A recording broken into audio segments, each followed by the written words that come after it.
Well, joining me now on our political panel is Labor MP Graham Perrett. Thanks very much for your time. And Liberal MP Steve Ciobo. Thank you for your time as well, Steve. First to you, Steve. This claim of cyber-bullying from Alan Jones, is that an accurate claim?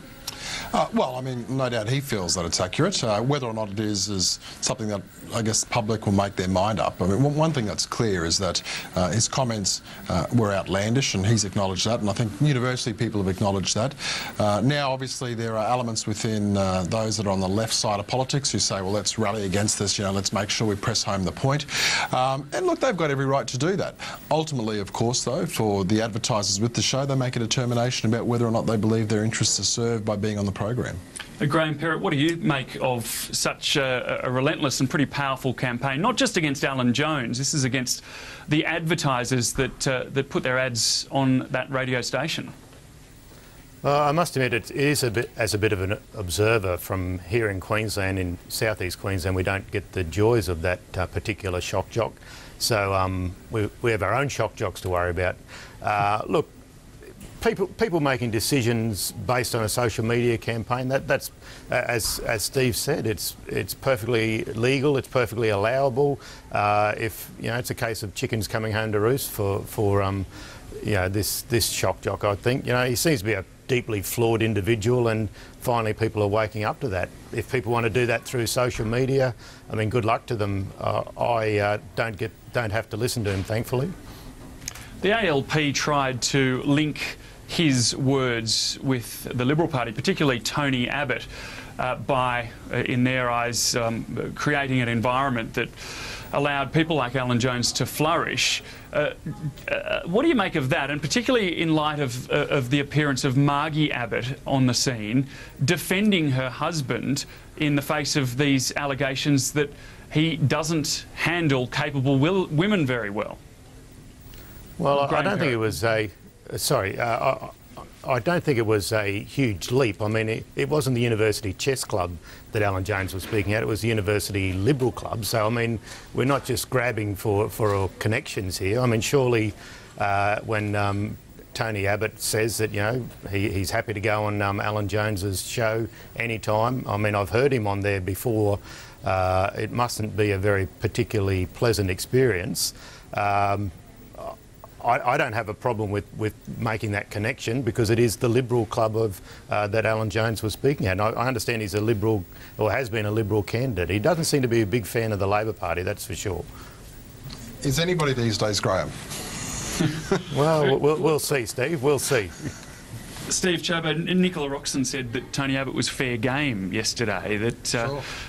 he was allowed to be criticised. Well, I mean, this is consistent with the Labor's approach, unfortunately, David. I mean, we've seen the Labor Party engage in, in a relentless campaign of smearing Tony, and a relentless campaign of suggesting that there's all sorts of problems and issues out there.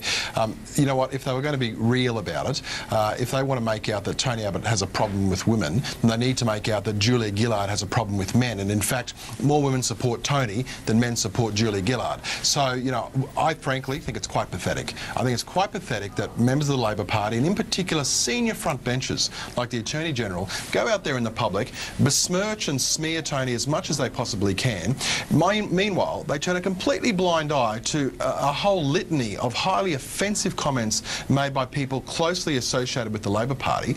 Not to mention, for example, where is the Prime Minister on the former national president of the Australian Labor Party, who's now being charged with criminal charges? So is there any difference between linking Tony Abbott to Alan Jones so directly and drawing conclusions from that as to linking the Prime Minister with Mr Williamson or Peter Slipper or Craig Thompson? But this is entirely my point. I mean, where is the Prime Minister? The Labor members are rushing headlong into debates trying to smear Tony Abbott, yet they all fall incredibly silent when it comes to distancing themselves there's no criminal charges against Mr Jones. When it comes to distancing themselves from a former president, of the Australian Labor Party. And I just think that this underscores the gross and sheer hypocrisy of the modern Australian Labor Party, and this is the reason why people are turning off to Labor in droves. Graham Perrett.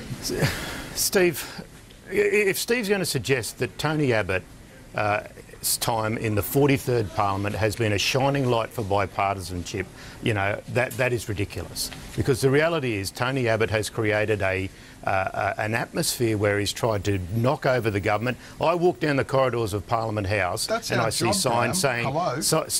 No, signs... There's a difference between national... There's a difference between the national interest, Steve, and trying to knock over a duly elected government. Now, this is a completely different parliament. You've been there a lot longer than me. You would admit that this 43rd parliament is completely different to the 42nd and 41st in terms of the attitude of what's in the nation's interest. Tony Abbott has had the attitude that the government will fall over any day. I walk down the corridors and I see signs that are offensive and reprehensible. However, when the spotlight gets turned back on the Liberal Party, back on Mr Abbott and back on the shenanigans and the culture that he has created, suddenly it becomes a little bit hot under that spotlight. Well, tough luck. Okay, tough luck. Look, Tickets coming home to roost. I want to change tack and talk about a little bit more a policy area. Bob Carr yesterday suggesting closer ties with China, perhaps an annual meeting of leaders and foreign ministers and the like. Steve Ciobo, is this something that you would welcome? Look, I think it's a step in the right direction. I mean, certainly from our perspective, closer ties with China is a good thing.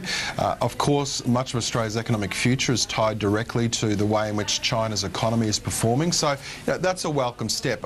Unfortunately, though, we haven't got a government that has been able to deliver in this area. You'd all recall the great white hope that was Kevin Rudd, Mandarin speaker, and everyone thought, oh, this is going to be the thawing of our relationship, the dawn of a new age. In reality, we saw Australia and China's relations plunge to a new low. So as far as I'm concerned, I think that whilst the spirit is there, and I'd certainly support that, when it comes to delivery, this government once again is lacking. Tony Abbott has been openly suspicious, though, of China's infiltration, particularly into Australian markets. Is he taking the wrong sort of line with that sort of comment? I don't think that's a fair characterisation, to be honest. I mean, what the coalition has said is that we intend to put in place more robust measures when it comes to transparency on foreign investment. I'm not aware of any comments that have been made that would suggest that there's a high level of suspicion. I mean, what there is a... Well, I was just referring to the comments that he made in Beijing when he gave a speech, in that country, and he was talking about potential for concerns with investment, particularly in land, Australian farmland and the like. This is entirely my point. So what we want to have is more transparency than Labor has. I mean, we saw the sale of Cubby Station, for example, and I support foreign investment very strongly, but we saw the sale of Cubby Station. The Treasurer, again, has not detailed in any real way information about why they thought that was in Australia's national interest. Now, we want to make it more transparent, but ultimately, Tony's made it very clear that we recognise that foreign investment, capital flowing into Australia, especially in a capital-constrained world, is a big step forward. It's good for the country, it's good for jobs, good for the economy, and so therefore that's what powers our policy. Graham Perrett, is there any concern that by getting closer to China we may find ourselves more distant to the United States, for example? Look, I think our historical links with the United States and the United Kingdom will see us in good stead for many, many centuries into the future. But as Steve said, we are actually on the same page on this in terms of seeing the economic benefits of capital flowing into Australia, and also us giving our services to Asia, the Asian century. Now, Steve suggested things haven't gone great over the last 5 years. The reality is our trade with China has increased significantly.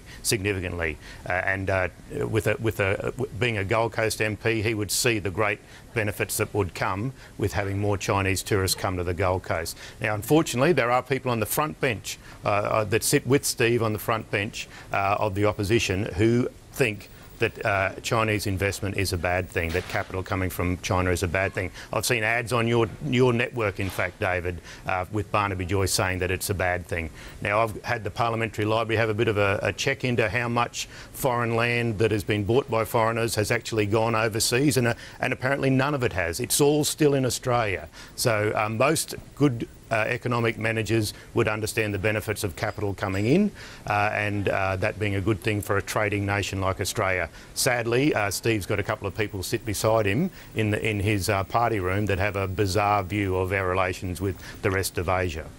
OK, we've just got a couple of minutes left. I just want to get both your thoughts on Julian Assange. He's looking at suing the Prime Minister. Has he actually broken any laws in your eyes, Graham Perrett? Well, look, we don't get to see that because Julian seems to believe in some laws and not other laws. He doesn't believe in answering to assault charges in Sweden, so he just locks himself in an embassy, says, oh no, I don't want to follow that bit of the law, but somehow he wants to use our courts to pursue defamation. Well, good luck to him. Good luck to him. Personally, I have serious concerns about the way that information from WikiLeaks was released to the world. Who knows how many lives were put in danger or because of the way that information was released. I think there's a bit too much of a conspiracy theory going on in Mr Assange's head, and I have a bit more faith in the governments of the world and the security forces around the world. Steve Ciobo, he also said that he hasn't seen a member of the Australian Embassy or Consulate since 2010. Are we affording him the proper treatment as an Australian citizen? Well, look, it's hard for us as an opposition to judge that. I mean, what we know is that the Prime Minister gives assurances that he's receiving full consular support. Mind you, this is the same Prime Minister who gave us assurances that there'd be no carbon tax under her government. So, you know, we're a little sceptical about what this Prime Minister's up to sometimes. But that notwithstanding, I mean, if Julian Assange is of the view that he's been wronged, then of course, as an Australian citizen, he's got every right to sue. And if he wants to sue the Prime Minister for defamation, I'm sure that's probably a pretty long list of people who'd like to sue her for defamation, but so be it. Then he's got every right to, as Graham said, and ultimately the court's the arbiter. But that doesn't really erode or that doesn't really take away from the fact that this is a government that, when it comes to the handling of the Julian Assange matter, has been all over the workshop. OK. Steve Ciobo, Graham Perrett, thanks so much for your insight today, and thanks for your company. I'm David Lipson. The latest headlines are coming up right after this.